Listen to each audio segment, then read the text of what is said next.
ভাঙড়ে অস্ত্রবোমার ভান্ডার, উত্তর কাশীপুরে মিলল 3টি ড্রাম ভর্তি তাজা বোমা, বন্দুকও বাজেয়াপ্ত। বিচারকরা এসআইআর কাজ শুরু করার দ্বিতীয় দিনেই কলকাতা থেকে জেলা একের পর এক আদালতে বোমাতঙ্কের হুমকিতে দিনভর তোলপাড় চলল। তল্লাশি চালিয়ে কিছু না মিললেও এই নিয়ে শুরু হয়েছে রাজনীতি।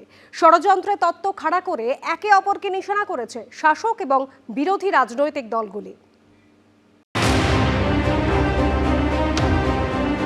কোথাও বোমা রাখা আছে বলে হুমকি, কোথাও আরডিএক্স বিস্ফোরণের হুঁশিয়ারি। মঙ্গলবার এরকম একাধিক ইমেল ঘিরেই কলকাতা থেকে জেলায় জেলায় একাধিক আদালতে বোমাতঙ্ক ছড়িয়ে পড়ে। পুলিশ জানিয়েছে তল্লাশি চালিয়ে কোথাও কিছুই মেলেনি, তবে এই বিস্ফোরক না পাওয়া গেলেও রাজনৈতিক চর্চা থেমে থাকেনি।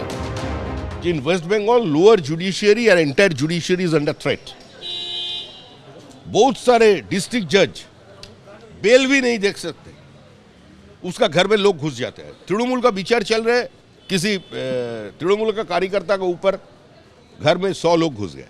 ऐसा स्थिति में पश्चिम बंगाल चल रहा है। এখন এরা নানা ধরনের জটিলতা তৈরি করার নতুন চক্রান্ত চালিয়ে যাচ্ছে। মঙ্গলবার ছিল লজিক্যাল ডিসক্রিপেন্সির নথি যাচাই ও নিষ্পত্তির দ্বিতীয় দিন, যে কাজে এখন যুক্ত রয়েছেন জেলা আদালতের বিচারকদের একাংশ। এই আবহে আদালতে আদালতে বোমাতঙ্ক ঘিরে রাজনীতির পারদ চড়তে দেরি হয়নি। যখনই বললেন যে জুডিশিয়াল অফিসাররা নিয়োগ হবেন, এই প্রায় 140,000-এর মতো যে নাম, সেগুলোকে তারা লিস্টে রাখবেন কি রাখবেন না এই দায়িত্বে নিয়োজিত হলেন, তখন থেকেই তারা আদালতকে ধমকে চমকে, বিচারপতিদের ধমকে চমকে ভুয়ো নাম রেখে দেওয়ার একটা বার্তা দিতে চাইছে।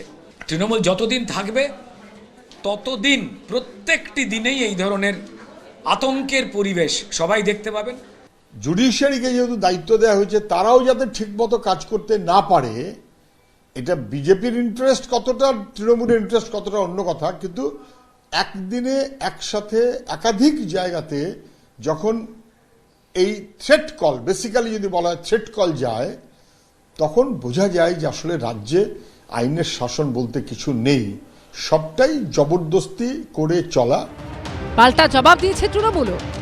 যখন ইলেকশন কমিশন বিজেপির নির্দেশে চলেছে এবং তাদের হাত থেকে বিষয়টা বেরিয়ে যাচ্ছে এবং সুপ্রিম কোর্ট জুডিশিয়ারিকে ইনভলভ করেছেন, জুডিশিয়ারির অফিসাররা যখন কাজ শুরু করতে চাইছেন, তাদের কাজ শুরু করার যাবতীয় দেরির আয়োজনও তো কমিশন করে রেখেছে।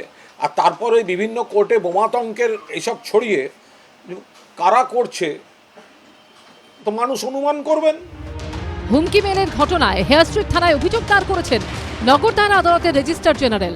ইতিমধ্যেই এই মামলার তদন্তভার গ্রহণ করেছে কলকাতা পুলিশের এসটিএফ ও সাইবার ক্রাইম বিভাগ। এবিপি আনন্দ। এবিপি আনন্দ, এগিয়ে থাকে, এগিয়ে রাখে।